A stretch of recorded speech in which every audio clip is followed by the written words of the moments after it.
nalulungkot ako para kay Gerald at kay Betsy. Lalo na kay Betsy. Can you believe she's willing to do anything kahit pa ikamatay niya para lang makuha niya gusto niya? Gina, naiintindihan kita. Pero wala ka nang magagawa. Natulungan mo na siya. Hayaan mo na si Betsy. Hindi ko pwedeng gawin yan. The last time I did that, muntik na siyang mapahamak. She almost got raped. Anong gagawin mo? Hindi mo siya maililigtas sa mga maling desisyon niya.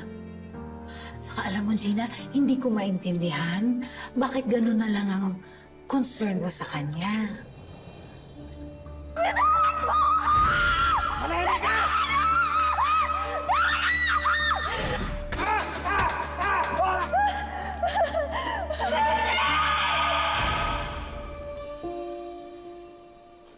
Oh.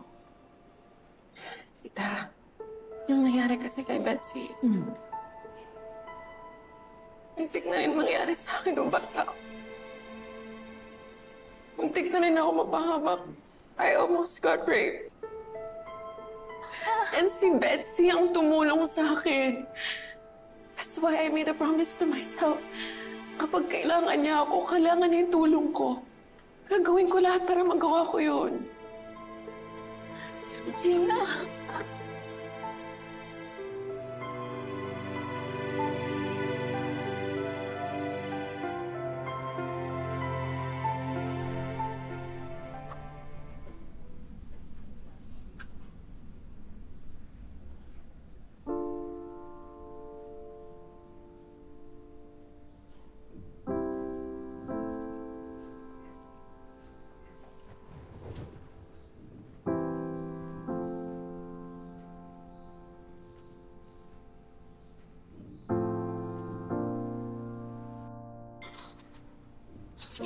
Basta ka.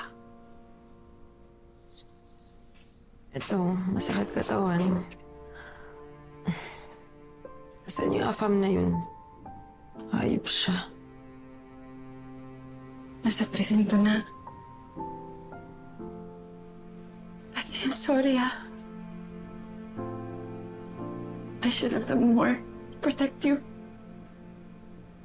Hindi na dapat lumabot sa ganito. Okay lang yun. Salamat na rin. Pero dapat di ka na sumunod.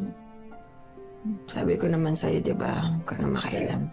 Betsy, paano kung namatay ka? Hindi ako mamamatay. Papabugbog, pero di ako bibigay. Kaya kong tiisin lahat yun. Total, sabi naman niya, dadali niya ako sa Amerika eh. Betsy!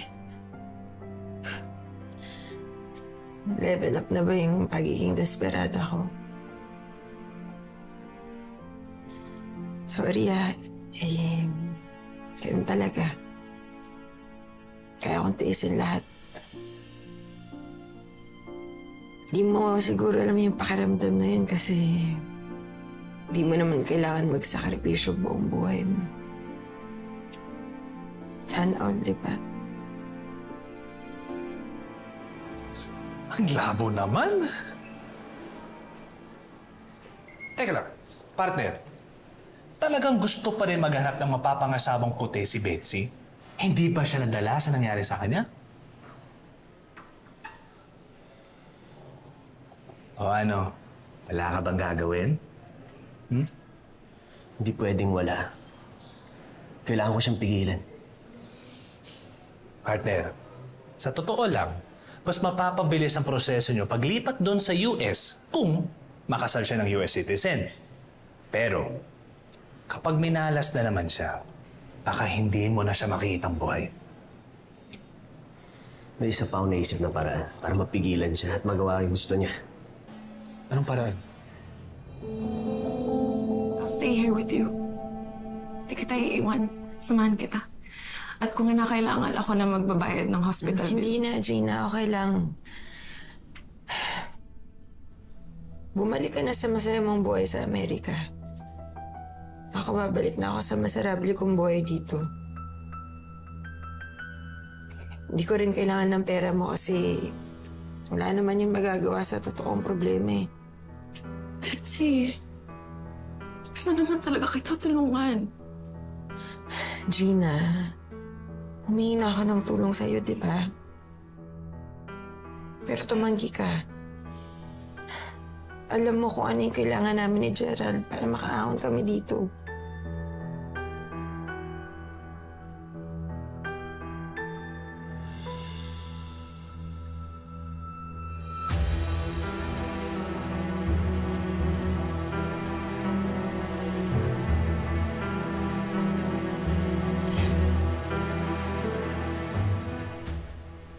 Betsy?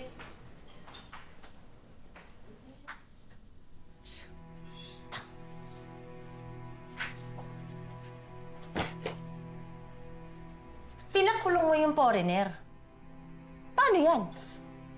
Paano ka makakarating ng Amerika nakakulong na? Tanga? Yan pa rin iniisip ninyo? Hindi niyo ba nakita nasaktan ako? Ano ba kayo, bulag? O wala lang talaga kayong pakialam? Yan. Diyan ka magaling. Sagot pa. Kaya ka nasasaktan eh. Pasalamat ka, hindi basag ang mukha mo dahil kung basag yan.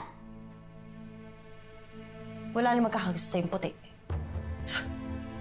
Wala akong hindi gagawin para makaalis sa impyernong buhay na to. Kahit gamitin ko pa si Gerald. Sos! Peste!